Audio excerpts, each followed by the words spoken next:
Hi, I'm Mike Mason, and I'm with Legends of Tabletop today.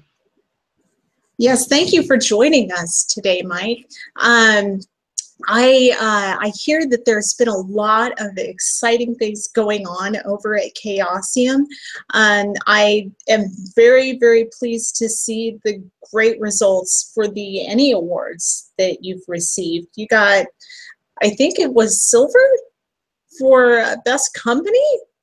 Yes, yeah, for a fan kind of favorite company, we had a silver, so that was fantastic. That was unexpected and very lovely to get.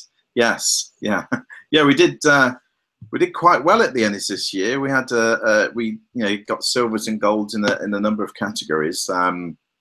Just trying to think what we got. We got a silver in Best Adventure for Doors to Darkness, which is a scenario anthology for Call of Cthulhu that's based, it's geared towards new players and new keepers, with lots of introductory and lots of advice and tips on how to run Call of Cthulhu inbuilt into those scenarios. And they're all very really nice self-contained scenarios that kind of run on a single session or maybe a couple of sessions.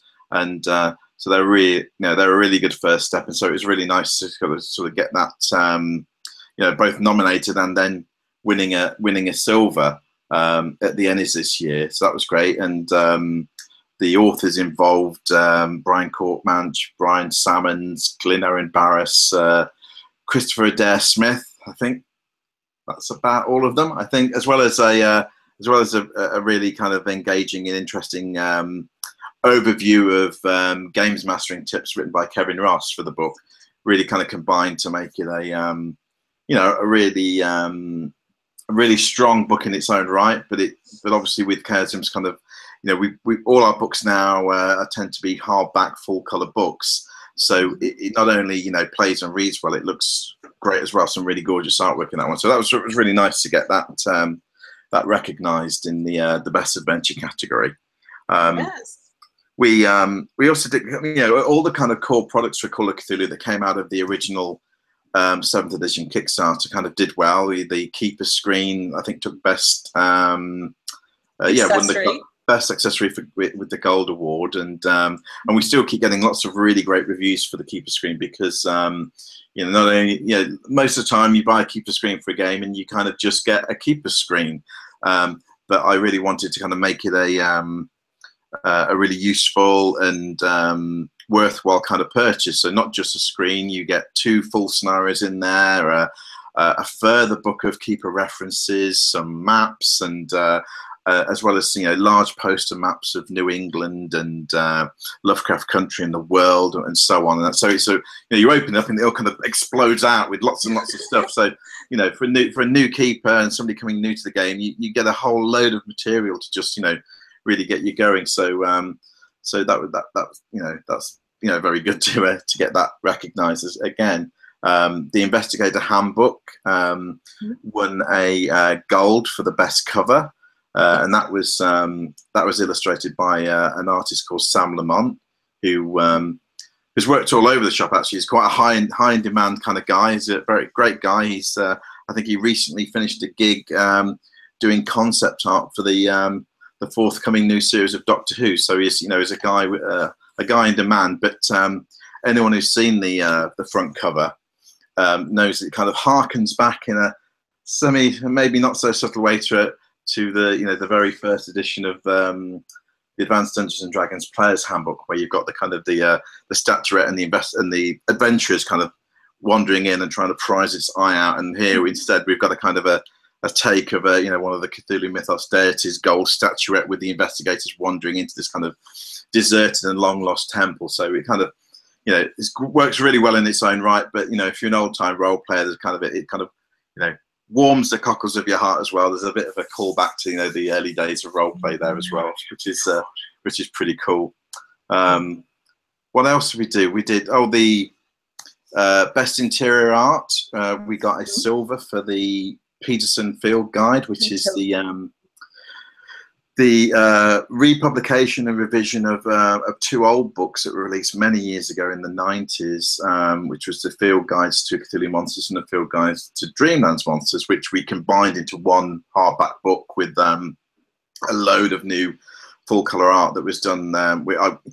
I kind of worked on the text and revised the text while I worked with my colleagues over in France who are at Edition Sandy Tours, who are the French licensee for Call of Cthulhu. And those guys worked on the art, and we kind of, worked on the book together effectively and brought it together to create this kind of, what is a, not only a fantastic kind of coffee table type book, but a really engaging kind of insight into kind of slightly left field kind of view of monsters of the Cthulhu mythos, which further kind of adds depth and also a bit of humor as well to the whole thing. So that was lovely to see that to get the award. And the Keeper Screen Pack won again because it took a gold for the best cartography, which was done by Stephanie McAlee. And Steph's not a stranger to getting the odd award for her work, so that was great to see her recognised in the Keeper Screen Pack. So it was, again, great work, Steph. Thank you. And Steph also won an award for her own company, her own right, as a licensee of Call of Cthulhu. Won the gold for best electronic book, The Things We Leave Behind, which is a fantastic little anthology of kind of dark and mature themed kind of Call of Cthulhu scenario. So and that was among her first publications from her company Stygian Fox. So that's really great going there. Absolutely. Let's see, what else was I going to bring up? The Doors to Darkness adventure. I believe you may have already touched on that a little. Yeah. Doors to Darkness, as I say, it's you've got a range of scenarios all sort of set in that kind of New England Lovecraft Country kind of setting, but each kind of takes different different aspects of the Cthulhu mythos and goes their own way with it. So you kind of have a bit of a dungeon delve with one of the scenarios where you kind of are finding these tunnels hidden beneath Providence and strange and dark things that shouldn't still exist or existing down these tunnels, and it's kind of a much more of a kind of a claustrophobic kind of scenario with a where you're a bit kind of playing a cat and mouse kind of game, to one set in the asylum. It's Danvers Asylum, and you've got a colleague in the asylum who you're trying to help, and who pulls you into the whole manner of shenanigans that are going on in and around the asylum and causing mischief, to a strange new drug appearing on the streets of Arkham that has dire consequences for those who kind of foolishly take it, and that leads to some severe danger for the PDs, and likewise to a search for a missing person and so on. So they kind of appeal to a lot of different kind of horror tropes in that way. So yeah, they all work pretty well. One of the books I was very pleased to see get a gold was Pulp Cthulhu, of course, because I put a fair amount of work into that book in terms of getting that out, and so to sort of get an award for that, which is the best supplement, was particularly warmed by that one, I guess, because of just the sheer amount of work of getting it out and it getting a very positive reception. Of course, that's the thing about the Ennies. It's why I think we all find them so what's the word? We respect them quite a lot. I think in terms of writing, in terms of publishing role-playing games, is that they are, whilst they're nominated by a panel of judges, they're actually, the awards are picked by the fans. Anyone can vote. So I think that's a really important thing. Is that when you win an Ennie, it's not just a small group of people who kind of like your book. It's actually a large cross section of the gaming community. So it kind of whilst no one produces these role-playing books to get awards, it's when you do get them, it's a great kind of acknowledgement that you are, as I see it, going in the right direction, and you're doing something right, hopefully, that people are appreciating. So that's why I think we value the nominations from an Ennie, and obviously if we win a silver or a gold, it's particularly important. An outstanding product indeed. I noticed in the Doors to Darkness adventure, the adventures, they appeal to different methods of or implementations of ways to incite fear. Yeah, I mean that's the trick with Call of Cthulhu, is that it's technically it's a game of horror and mystery, and you can play it with just mystery and low key the horror. But equally, you can play it straight horror and do a kind of treat it like a horror film where you are thrown into this horrific situation. There's very little investigation. It's just survive the night or whatever it may be, or escape, or but obviously the beauty of the game is you can bring the two together as well. So it works very well across lots of different kind of subgenres of horror as well, from survival horror to a slow burn kind of mystery investigation. And Doors to Darkness, we tried to through the scenarios kind of capture elements of those different kind of tropes, really. We've got the missing person, which is always a great start for a horror film. Someone's gone missing. Some people have got to go and find this person, and they go to this community where they are fish out of water. It's that classic kind of trope. You go there, you don't know anyone, and everyone else is in on the shared secret, and you're the outsiders. So you've got that kind of thing going on to the the one I mentioned about going down into the caves beneath Providence, where it's actually all about exploration. It's about delving into the darkness, and uncovering things you weren't really meant to find. And so through the adventures in Doors to Darkness, particularly, that we tried to show different aspects of the game, I guess, because particularly because it's a book geared at newer players to the game. You kind of want to sort of show that the game is very versatile, and not every and scenarios at the end of the day are quite subjective. Two people can read the same scenario, and one really gets excited and wants to run it, another person can read it and go like, no, it's not really hitting my buttons. So to sort of show a kind of the wide kind of remit of Call of Cthulhu allows people to kind of pick and choose the bits that they like, and then they can kind of follow them down the route and look for other scenarios in that kind of vein, and write their own and whatnot. So it's all about presenting what the opportunities are through play, really, which many games have different avenues you can take, but I think Call of Cthulhu particularly has that kind of versatility that is often, sometimes, you don't get the same amount in other kind of tabletop games. That is very true. I mean, as someone that has somewhat followed the game for the last, while. Yeah, I'd say 22 years now it's been. Yeah. So yeah, indeed, it is very versatile, and it does depend on the keeper to determine the style of gameplay, and it is very customizable. That is one thing that that appealed to me about the game, is that when you're running something, you can hone it to suit your needs at the time.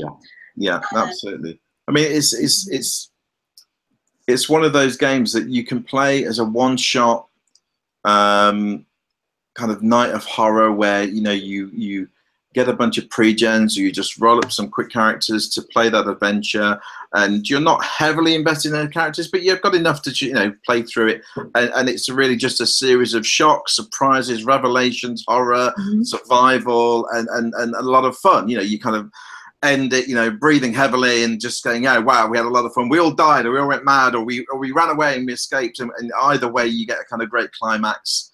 But yet it's also a game that works really well with these long kind of extended campaigns where, you know, you take a group of characters and as they go through the campaign, some of them will fall to the wayside and you know, they get injured or die or you know, or just retire, but others kind of pick up the mission and carry it on to build this kind of grand crescendo climax that is expanded beyond this tiny little kind of entry point where they started, this little mystery that they started, spider webs out to this kind of global conspiracy that can take months to years to play. You know, you can really, you know, develop your character and really kind of engage with it. And it's a game that kind of does both these extremes, and it does them really well. And so that, you know, that I think that versatility in terms of the game, how the game plays and how the mechanics work and the scenarios you can play, the range of those all kind of feed into that versatility in that way. Yeah. Absolutely. So how long have you been with Chaosium? It's about 4 years, pretty much full time. And before that, I did freelance work for the company. You know, I did my first bit of freelance for the company back in, probably getting on for nearly 20 years ago. And then little bits in between. And then after the Call of Cthulhu 7th edition Kickstarter had ended and they began the process of fulfilling that, I was asked to kind of join the company to kind of head that up and you know, well, basically finish writing anything that needed writing and project managing the kind of the actual, you know, delivery of artwork and all that kind of stuff and just getting the books into shape to be able to, you know, get them into production at the company and to print. So I've been doing that, as I say, for 4 years now, kind of, you know, effectively line editing the Call of Cthulhu line. So, well, any book that comes out of Call of Cthulhu is at some point either been written or edited by me and you know, reviewed and so on. And so, you know, everything from 7th edition onwards really is kind of takes my time up, and you know, I'm working on 3 books concurrently at the moment, trying to just keep them coming, as it were, which are a mix of old and new. Because one of the things when I joined is obviously Cthulhu's got a big back catalogue, you know, 35 years worth of products. But what I didn't want to do is I didn't want Chaosium to just become a greatest hits factory that we just spend the next 5 years just reprinting old books, because you know, I think there's still a lot of new and creative stuff out there to get into new products. So I'm trying to, you know, walk that tightrope of not only kind of bringing back some real classics and getting them back into print and available to, you know, old and new players, but also, you know, bringing out, you know, new stuff that's going to, you know, be fun at the gaming table and stretch people's imagination and you know, be innovative with how the mythos is used, how the game plays, that kind of stuff, you know. So yeah, I'm very keen to kind of get a good balance between the two, and I think we're kind of getting that balance more or less right. It's yeah, it's not always easy, but try to. Yeah, so I mean, yeah, and before that I did a bit of freelance elsewhere, and I work for Games Workshop full time for, I don't know, coming on for 7 or 8 years. Working in the tabletop division for quite a while, you know, with working around with miniatures and whatnot, and then I ended up working in the Black Library as managing Black Industries, which was the role playing and board games mini company sitting inside Games Workshop. So, you know, I was working on the relaunch of Talisman, the board game, and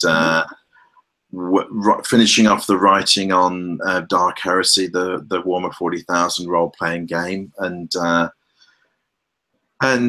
yeah, so I've kind of been involved in a semi-professional capacity for quite a few years, 20 or so years, and then professionally, you know, 7 years at Games Workshop, and then, you know, another sort of 4 or 5 years at Chaosium now.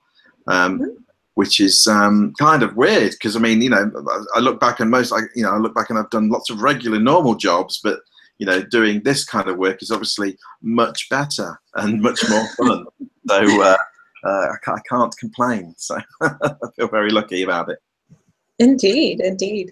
Now, would you have any advice for those that might seek imaginative and more creative endeavors than, say, project management? Well, which those skills do bleed over into this, absolutely. But yeah, what advice would you have for someone that kind of wants to dabble in something like this? I think it all comes down to, you know, a few of the same kind of things. Whether you're looking to be, whether you're an artist who's looking to illustrate and paint and draw, you know, for the gaming industry, whether you're a writer, whether you're a cartographer or whatever it may be, you know, and all points in between. I think you've really got to want to do it, really got to want to do it. But wanting to do it is not enough. You've actually got to do it. I meet quite a few people who want to be writers, whether that's for games or fiction, and they talk about wanting to be writers for quite some years, but they never actually write anything. So they're never going to be that because they don't have a go. You've got to have a go, and we all, you know, all our first efforts are never quite that good, but you only get better by practice and learning. So number one is, if you know, my advice for a budding writer is, if you want to write, and just keep writing, and at some point share that writing and submit that writing, and at some point, hopefully, you know, the fates allow that you know, you get picked up or you get something written and you get it published. You know, I started off and my first bit of writing was that I got published. It wasn't me publishing it, it was for a magazine, you know, a gaming magazine. I sent a scenario in, they kind of liked it and they put it out there. I mean, I didn't get paid anything. I mean, I got a copy of the magazine for free, I think.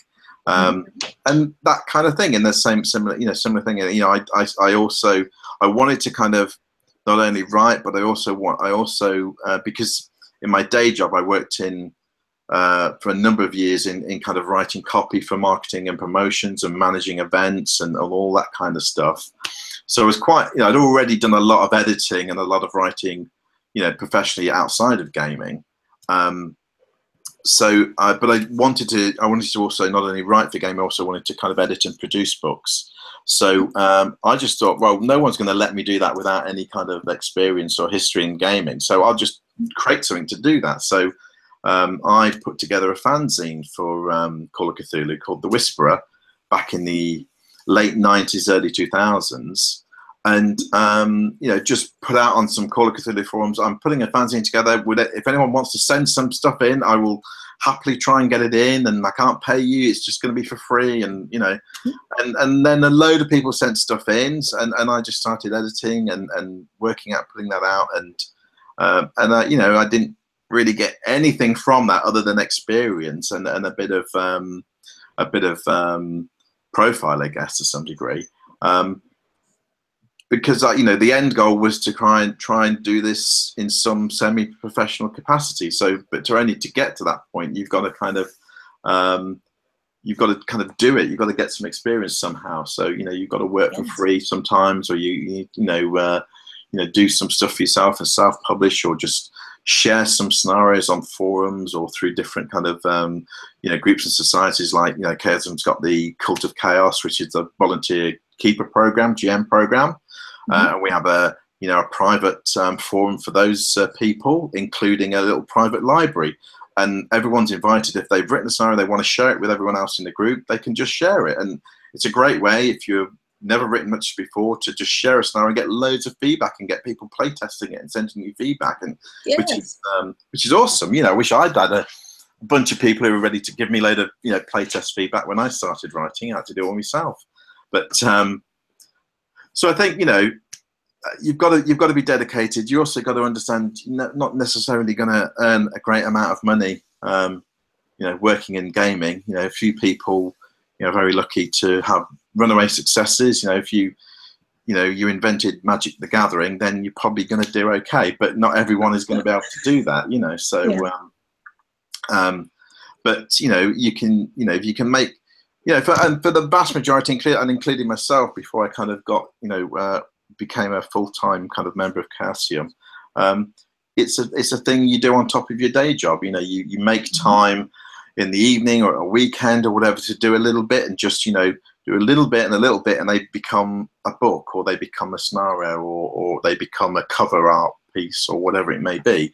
And you know, and the vast majority of people in the industry work in that freelance capacity. So, you know, if you can find the time in your sort of schedule in your day to kind of, you know, to do that, to practice and to produce stuff, then you have a reasonable, you know, and then providing you're any good and you can do something, then you know, you've got a reasonable chance as anyone else to kind of get your stuff in print and published and build your reputation and name. But it's about dedication, and it's about doing it and learning. I think it's very much, obviously there's lots of other things as well, like, you know, there's you know, taking the plunge and just sending your stuff to somebody and or a company, or going up to somebody at a convention and saying, would you have a minute to kind of have a chat? I'm interested in writing, or can I show you my portfolio, or whatever it may be. You've got to, you know, at some point you have to kind of take the leap and, you know, show your stuff to somebody else, and be willing to kind of accept, you know, criticism and all the rest of it. And also as a freelancer, you've got to accept that once you know, most work in the gaming industry tends to be work for hire. So, you know, effectively, you know, you sell all your rights, you know, for the piece of art or the piece of writing to the company. And once they've paid you for it, it's theirs, and they can fiddle around with it and change it and do all sorts of things. And that's cool, because it's theirs now, and you have to be able to walk away. You know, you have to kind of give birth, there you go, and let somebody else, you know, bring it up, as it were. So see how it fares in the world. See how it fares in the world. Yeah, you know, you can't be too precious about your stuff. It's, you know, that what then no one's trying to destroy your creativity or work. What they're trying to do is tweak it and polish it and hone it to make it as the best it can be. You know, most editors' jobs are quite in the background, and the job tends to be making the writer look better.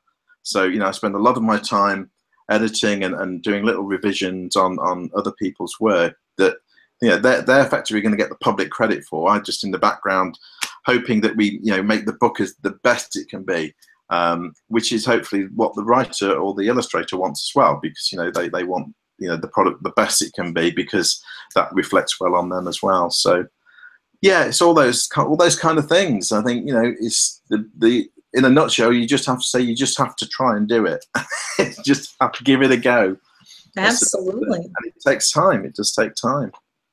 And thank you so much for sharing this with us today. I am going to interject for a very brief moment for a word from our sponsors. Birds Coffee Company, Birds Coffee Company, Birds of Feather. I believe they are at Birds Coffee. John, edit this out. Birds Coffee Company.com. And I am not a morning person. I apologize. It's all my fault. It's all my fault. It's quite all right. It's like 3:30 in the UK here, and something like 5 o'clock in the morning where you are, Leah. It's all my fault. No, it's 9:30. It would be mid-morning for most people, but yeah, I'm not a morning person. But yes, birdscoffeecompany.com. Is it a damn fine coffee? It is damn fine coffee, and they have just come out with a Legends of Tabletop blend, and they will deliver it to you.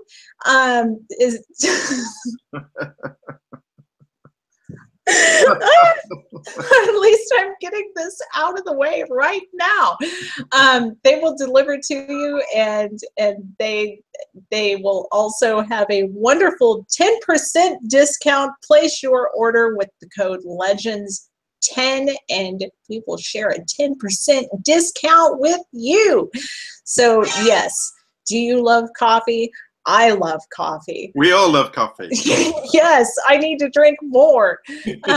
So yeah. Did I hear that just straight, Leah? You put in Legends 10 to get a 10% discount at at birdscoffeecompany.com. There's a brew for every birdie at birdscoffeecompany.com, and I'm so sorry. But yes, oh God. But yeah, you said that you've been involved in a semi-professional capacity with gaming for about 20 years. Yeah. So how long would you say that you've been involved in gaming in general? In general, well, that's longer. Despite how I may look, I am older than 20. So no, I started gaming back in about, I can't remember precisely, my memory is fading, you see, that's because I am so old, my memory is fading, but I think it's about 1979, 1980 is when I was invited around a school friend's house for his birthday, and I thought I was going to a party. So when I turned up and it was just him, his two brothers and another friend, and I thought, well, this is a small what's going on? This isn't. I thought, where's the disco? And they're all sat around this table with these dice and these really weird dice and pencils and so on. And but they had these miniatures on the table. These I think there were like some skeletons and some and an adventuring party. And I'd never ever seen the models I had only ever seen to that point were either Airfix model tanks and planes or Star Wars kind of little doll toy things, whatever they're called in real life. They were the only models I've ever seen. So these little miniatures, brightly painted, of wizards and skeletons with swords, was like awesome. And I was like, well, whatever we're doing, let's do it with those. And we were run through a D&D game that I can only remember that we kind of went through about 2 or 3 rooms. In every room there happened to be a bunch of skeletons and some goblins. I think they were the only miniatures the guy had. So we just kept fighting these skeletons and all. But it was brilliant. It's like, wow, this is like, I'd just never seen anything like this before. So I was completely sold from day one. And so as soon after that, by fate, my history teacher was a massive gamer that I didn't know about.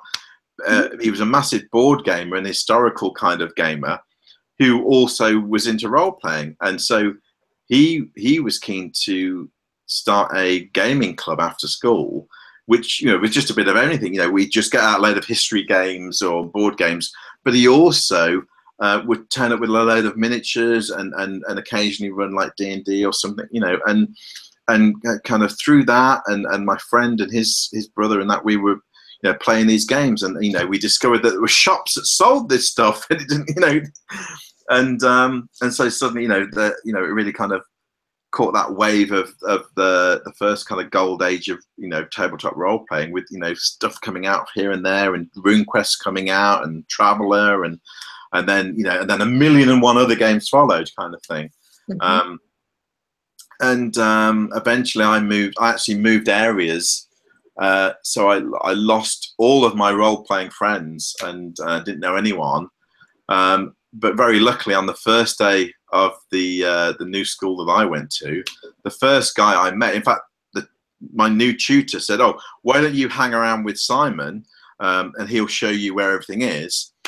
And then within about half an hour of us starting to chat, we realised that he role played as well. So I was really lucky to kind of walk straight into meeting a new friend who also role played, and so me and Simon and then other friends, started role playing, where I'd moved to. So I was quite lucky in that way, because I guess if I'd have moved somewhere where nobody else role played and I didn't really know anyone, I could have easily kind of lost the ability to kind of really do role playing in the hobby at that point, really, which could have sent me down a different path, maybe, I don't know. But yeah, so I did that, and then I moved up to an upper school, and there was no role playing going on there. So by that time, I was old enough to kind of just say, "Hey, why don't we start a role playing club?" And you know, took it from there really. So you know, I'm still playing with. In fact, tonight I'm going round to my oldest group of role playing friends, who we still meet. You know, ideally once every other week. It's sometimes a bit longer, but you know, and we still game. You know, we role play, we play a few board games here and there, and that kind of thing. So in fact, I'm seeing them tonight. So that's how it. And those are the guys I met back in the 80s. You know, role playing. So so it's been quite an important part of my life, I guess, for. You know, so you know, since childhood, really. That you know, a lot of my friends are gamers. You know, I met through gaming, and you know, it's been. I guess that's why you know I'm quite passionate about it as a hobby, because I think you know it's given me so much that I feel it's only fair to try and give back. You know, which is why I wanted you know not only to you know start to produce stuff for role playing companies, is you know to write and to share stuff and to kind of help the next generation, you know. So working with new writers has always been important to me to kind of, you know, encourage new people to come along, and then so you know I get quite a few submissions in my capacity at Chaosium, and I get you know, and the vast majority aren't really at a level where you know they're right for publication. They're good first efforts, or someone who's trying hard and you can see them developing, but they're not quite there yet. But what I try to do, you know, because obviously it's easy, I could just email back, say no thank you, and that's pretty much it. But I try to spend a bit of time going through a scenario with a newer writer, and just trying to point out some, you know, some editing and just some points and some advice, because you know, if I can help them to see where they can improve things and where they can, you know, do, you know, make it more in line with what a publisher might want, then hopefully that improves their chances, whether it's with Chaosium or another company or whatever.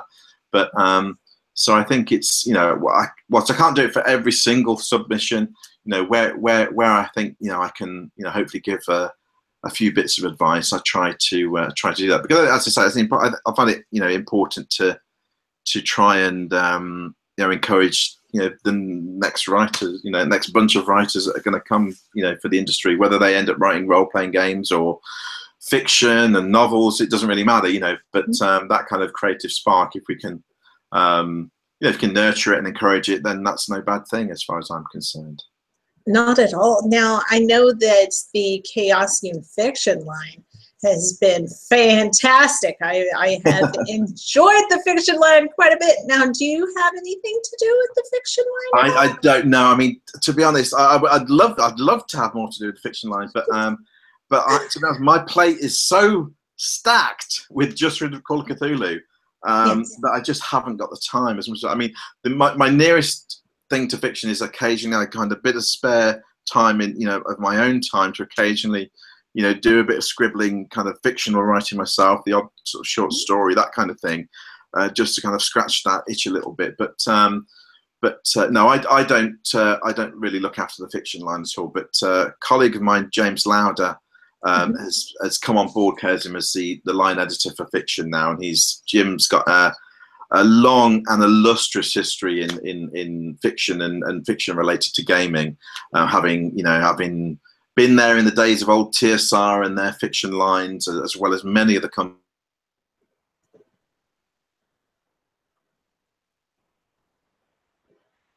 I think that Mike may have dropped. You know, say again? Oh, I thought you had dropped for a moment there. No. I thought I had lost you. I was No. like, oh no. Okay, I apologize. Well, I think, yeah, it did just say I had a bit of a network thing for a second, but I think it's back now. So, right.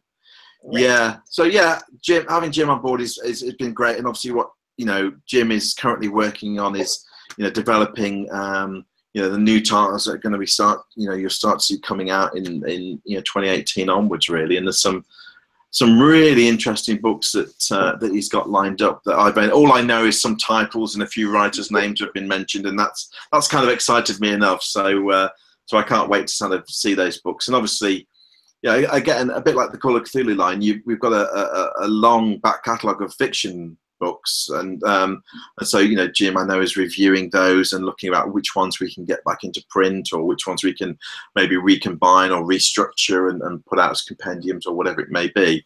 So there's quite an exciting time, really, and it'll be great to see that line, you know, really back out there and strong, because you know, with a game like Call of Cthulhu, and also a game like RuneQuest, fiction is always quite a heavy kind of layer of that gaming. Whilst you don't need to go and read anything else, you can just play with what we produce as a game materials. There is this whole background of stuff. There's a whole background of Glantha. There's a whole kind of, you know, weird fiction and horror and sci-fi that leads into tabletop, you know, role playing that we do. If you're going to play around in that universe, you might as well immerse your imagination in that universe for a little while. Yeah, absolutely. Because, I mean, not only do you kind of, you know, get a bit of immersion and just enjoy reading the stories, 9 out of 10 times you come away with a cool idea that you're going to go, actually, I'm going to take that idea and use it in my game, or I'm going to write a scenario about that, or I'm going to drop that into the current scenario.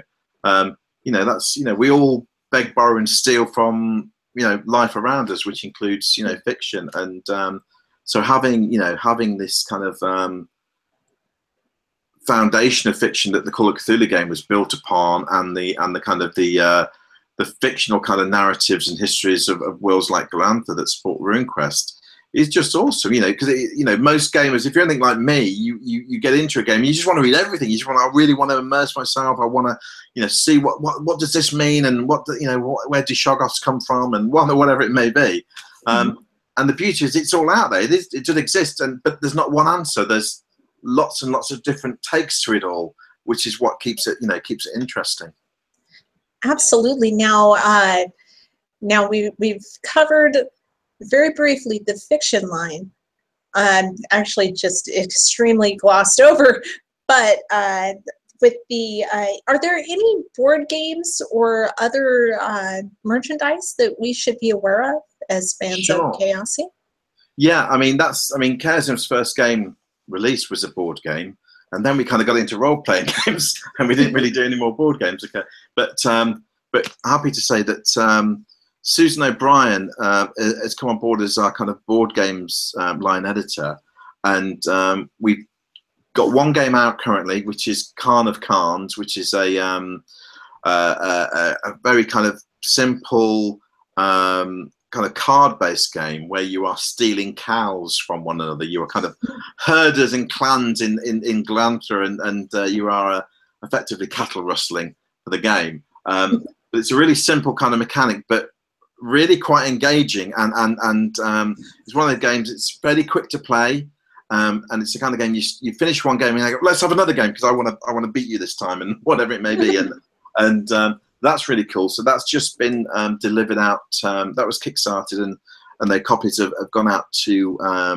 all the backers from Kickstarter, and that game, you know, is going on sale if it's not already. I'm not quite sure where we are in the time at the minute, but yeah, I mean, it will be on sale probably by the time this comes out. But we've also got a Cthulhu-based game, which is again a kind of a card-based semi-card. Well, it's cards and a kind of, don't really have a board, but you have some boards. That explains it. But it's called the Miskatonic University Restricted Collection, I think is the current title. And that's currently in kind of the very final parts of the process of putting it together. The rules have been play tested a lot now, and been tweaked and refined, and we've pretty much got it down pat.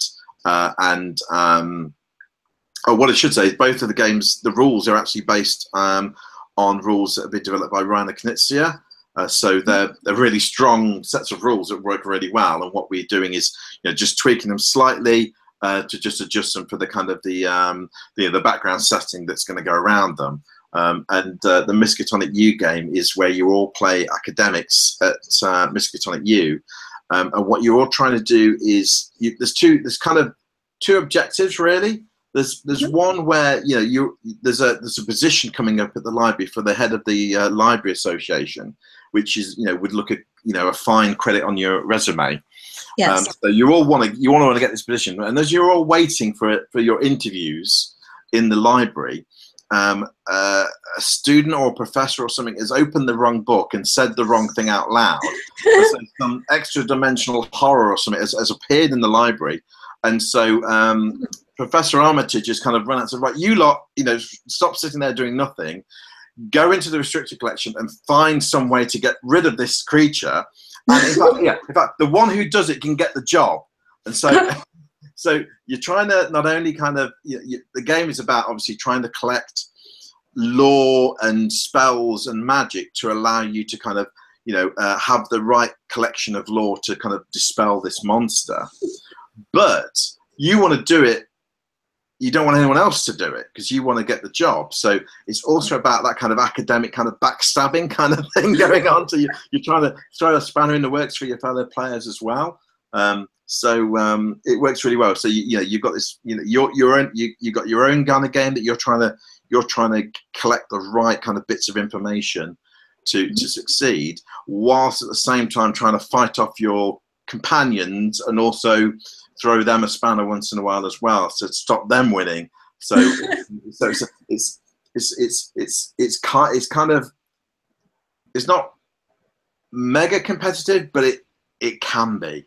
It can be depending on who's playing it. It's a lot of fun to play, and it really captures that kind of sense of delving in the library trying to find forbidden lore, which is the kind of lore you don't really want to find because you don't know what it's going to do to you. So it's like really kind of, I've got dare I go again and try and find this thing, because if you find the wrong piece, it will have an adverse effect on you. Drive you mad. Yeah, it drives you. You can lose sanity points. So we were playing it at the UK Games Expo, doing little demos and play testing, and we had a lot of fun doing that. So that will be I think going to do a Kickstarter not far off now, and then released in 2018. So so board games. Long answer to a short question is that so board games are an important part of the the Chaosium family of games again. So which is great to see. Yeah. What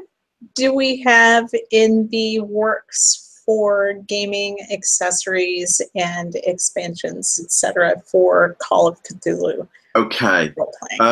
We're tending now as a company to steer clear of the kind of gaming accessory sort of stuff, so like dice and mugs and cups and all that kind of thing, because we have a lot of other people who are licensees whose main job is to produce that kind of stuff, who are far better at doing it than us. So it's makes far more sense for us to kind of license those guys to produce things that we could never produce, far much better quality, to allow us to do what we do best, which is to produce books and games.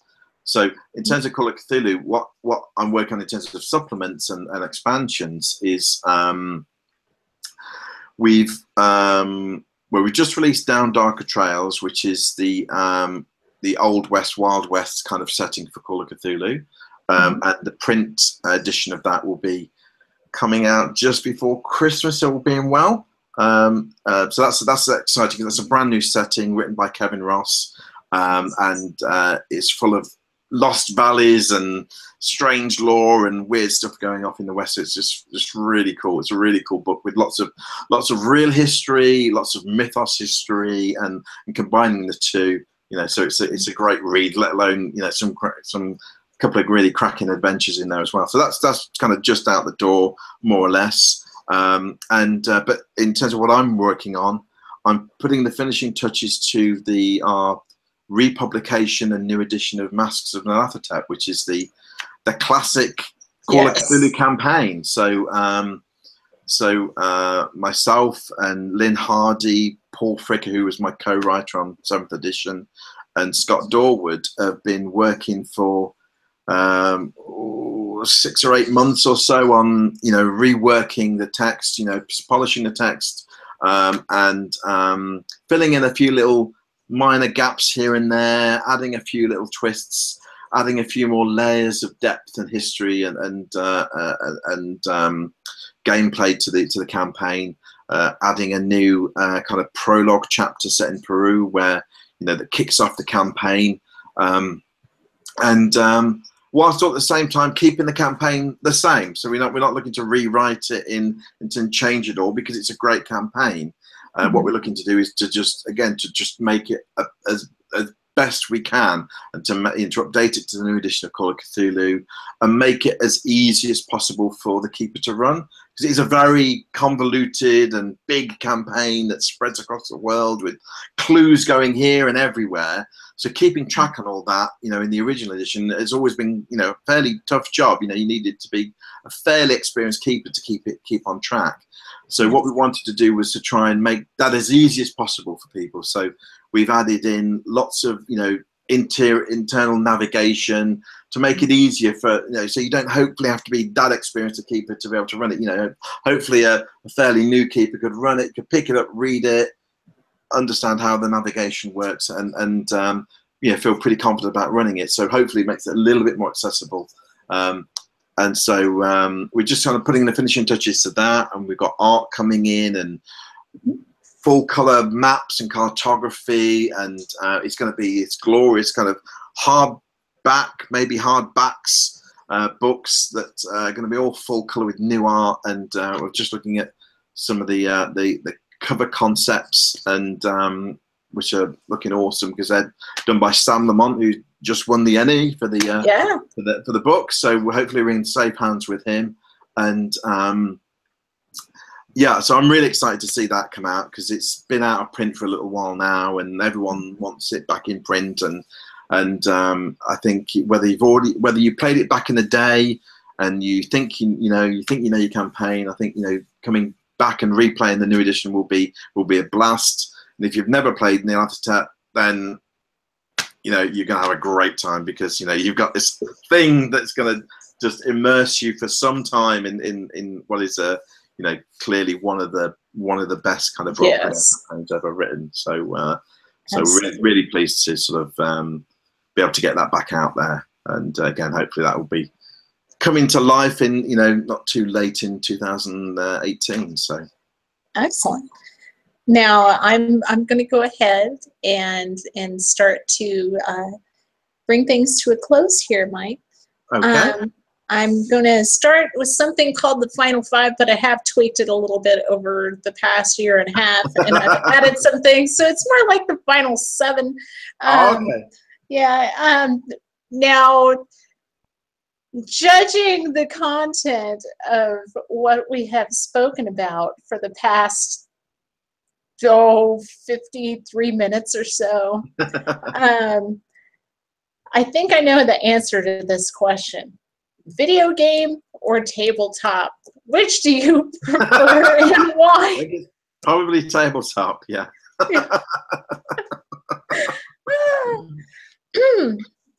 So we're gonna step aside for a second.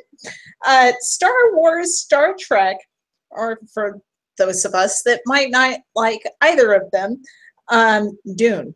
Which one would you prefer? That's really hard, because Star Wars and Star Trek is easy because it's Star Trek, but you add in Dune, that's a whole level of complication.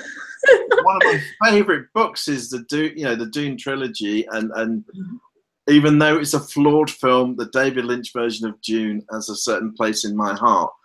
So that's tough, but I'm gonna have to because I read Dune at least once every 2 years. It's kind of like, oh my word, you've really thrown me now.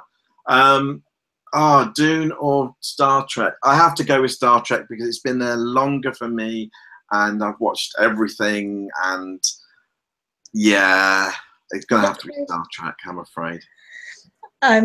Okay, I agree on that That's one. a tough question. If you could have one superpower, what would it be and why? Oh, the power of...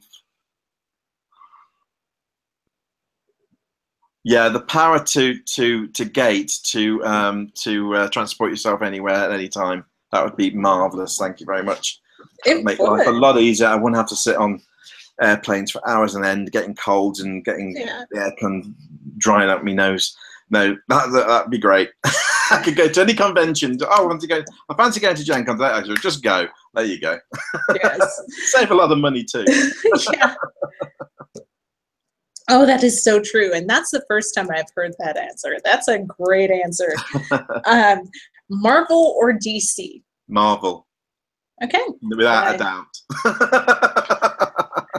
Why? Is it simply because of the movies, or No. I don't really collect comics anymore, but back in the day, I was a bit of a comic collector. I've always liked Batman.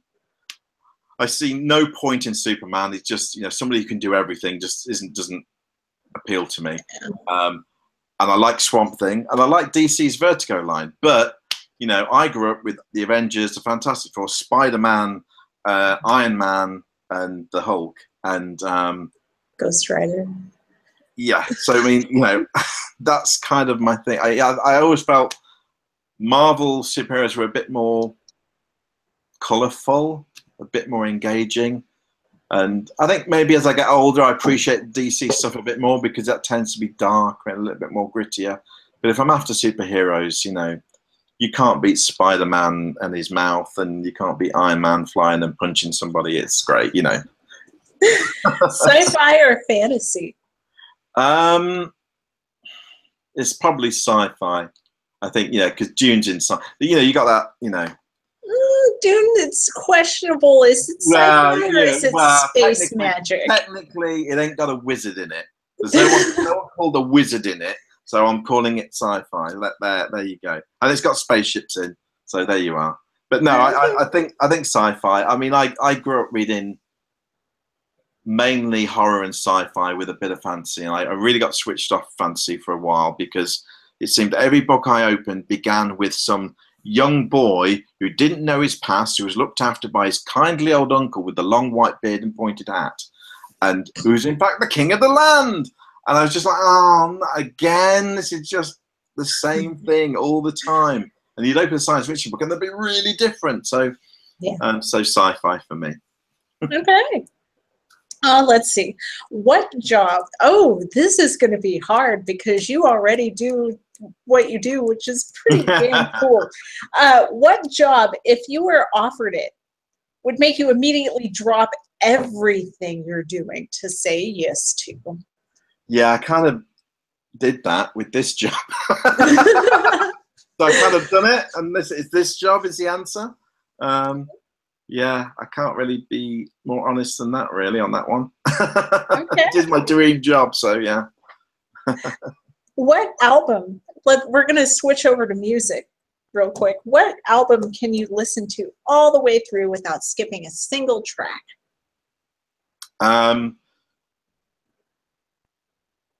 Surfer Rosa by the Pixies. Mm-hmm.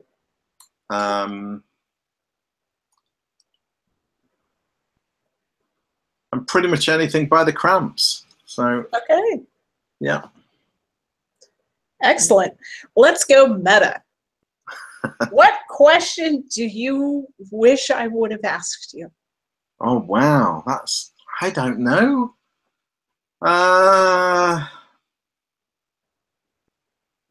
You've stumped me. You haven't asked me what board game I played last. What board game did you play last? The last board game I played, I'm looking up at them now, I'm trying to remember, was Galaxy Trucker, which is an awesome game. Okay. Have you ever played it? No, I haven't. Oh, it's awesome. It's a crazy fun game where it's like two games in one. For the first bit of the game, you have lots of little tiles, lots of squares, and they've all got starship components on, and you have to, within a time period before everyone else, build your spaceship, and you've got to build it, you've got to put lasers and engines in and crew cargoes and all that kind of thing, and hope it all sticks together. And once you've all built your spaceship, you have to then fly it around the galaxy, fending off space pirates and meteor storms and exploring planets to get trade, all while competing with your fellow guys who are all running these cargo spaceships as well, and race them back home to see who's got the most and who's won. And but the thing is, you do it over 3 rounds, and every time you do it with your spaceship, you design a new spaceship which gets bigger and bigger. It's absolutely crazy and off the wall and mad, and it's a load of fun. So yeah, I recommend that. That's great. Can you tilt the camera just enough to give us a shelfie? Oh, okay. So let's see what I can do. I'm trying to see what I can set out. Let's see. Ooh. Shelfie is up there. Not that shelf. Not that shelfie. That's a shelfie. That's got my pots on. There's a beautiful there's a strange shelfie. octopus thing on the wall. You want yes, my books? Of the game. The screen isn't big enough for this, so my books look there, at that. Okay. and then all the way across there. Ooh. And then down below as well. So yes, that's I saw even a gamer shelfie. Because I saw you kept looking over there as I've got all my talking about the game. War game sat there, which is my. I can look and go. Oh yeah, I've not played that one yet. That's what I need to play. But no, I've got all my books to hand where I work. So because for referencing stuff, it's just a lot quicker than looking up a PDF. Is just go and get the book and actually look at the book. So yeah. Okay. Well, thank you so very much for providing me with your time to spend with you this, well, for me, this morning, for you, this afternoon. But yeah, thanks for letting me take up some of your time today and sharing that with us. I really, really appreciate it. And I'm sure many viewers will too. It's been a pleasure, Leah. It's been great. And no, thank you, and thank Legends of Tabletop, who continue to do sterling work in the promotion of the role-playing hobby. Yes, thank you so much.